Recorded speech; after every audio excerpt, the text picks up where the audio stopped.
Welcome to Rugby Uncovered. I'm Paul Rodriguez, and this week we speak to Jo Yapp.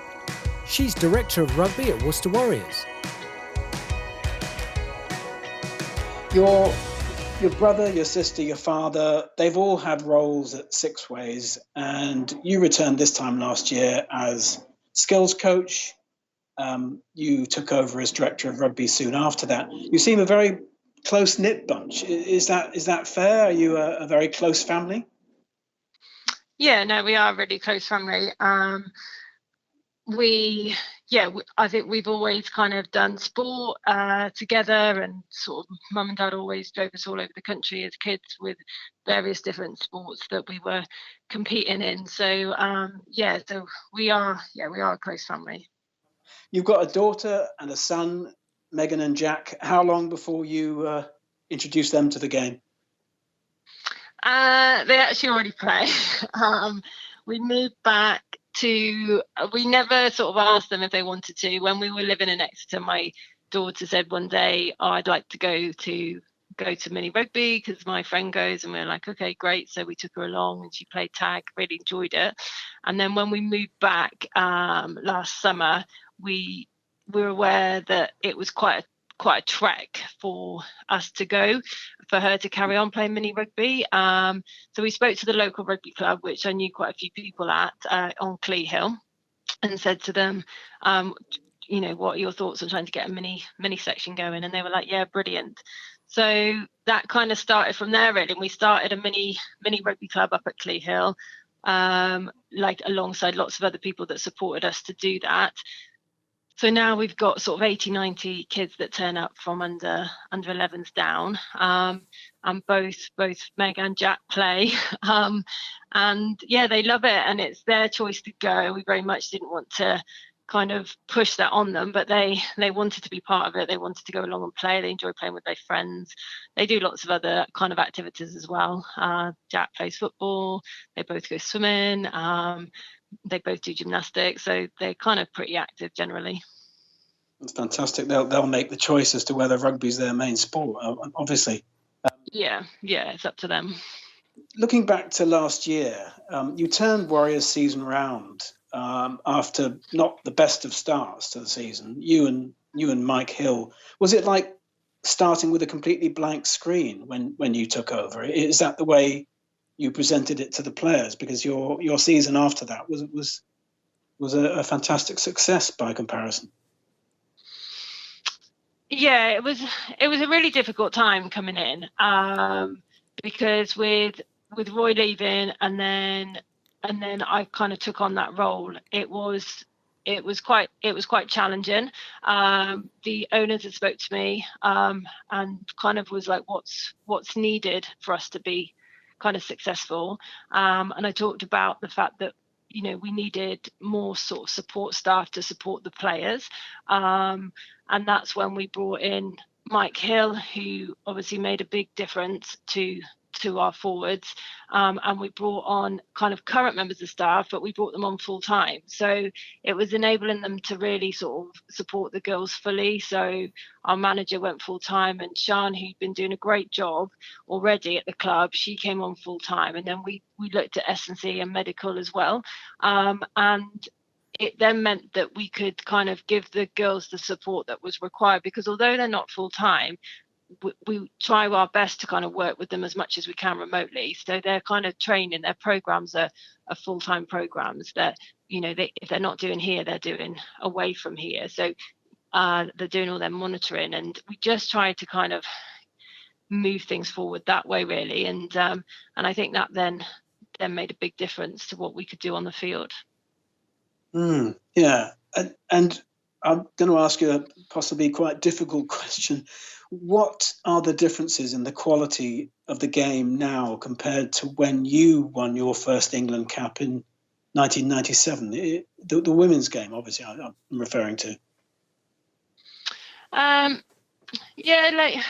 is a difficult question, because even back then, the girls that I played with they trained really hard, and they kind of balance that with full-time jobs. But I think that the support the girls are given now is far greater. So the ability, the way the players are monitored every day in terms of their load and their wellness, and so that kind of thing allows them to sort of progress from a strength and conditioning point of view really well, because we're kind of on top of all those things for them. So the kind of overall sort of athleticism of the player has probably improved because of that support that they now receive. And I think the girls players are starting a lot younger than they were when I got involved.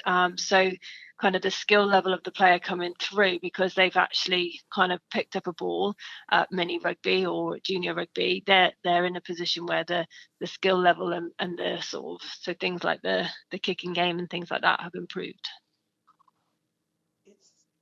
We speak with coaches and players every week, and some of them astonish us, most of them astonish us actually, but some of them are doing a day job, are training 4 times a week, playing on the Saturday, are also studying for another degree and have a family. It's unbelievable that their ability to allocate time and resources, but is most women's dream at the end of this 6-year term, we're halfway through now, it's 3 years in, that they won't need a day job and that they can focus 100% on rugby and their families, obviously. They want to be fully professional. Yeah, it's a difficult one, isn't it? Because it's so difficult now with the current climate we're in to sort of say how quickly that's going to happen. I think 6 months ago or 9 months ago even, you'd have probably said, like, that's definitely the direction we're going in with the EPS skills already being full-time. You're kind of looking at it going, right, it's a matter of time before clubs go down that route as well.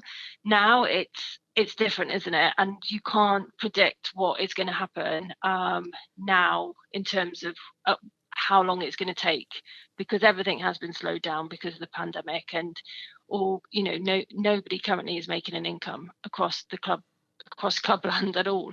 So you can't sort of say, yes, this is definitely the direction. It's obviously still the direction, but it's been slowed down somewhat because of the current situation we're in terms of actually looking at kind of a full-time professional league.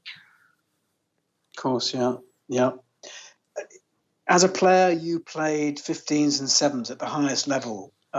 Is it important that both formats continue, in your opinion?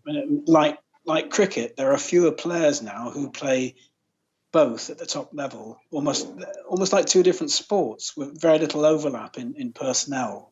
Do you see both formats continuing for the better of the game? I'd like to see them both continue. I think you can learn an awful lot from both, and I think that there are ways that they can complement each other. I think the model that some obviously countries use, where they use their 7 to really kind of support the youngsters and upskilling them that way, and then kind of then transfer into 15s. I think that can work really well, and it'll be really interesting to see what the 7 skills bring back to the 15s this season, having been sort of in that full-time environment where there is a huge focus on skill and core skills. So it'll be interesting to see how they come across. But yeah, I think there's definitely, and I would like to see both. I really enjoy playing both forms of the game, so it would be good that if it continues.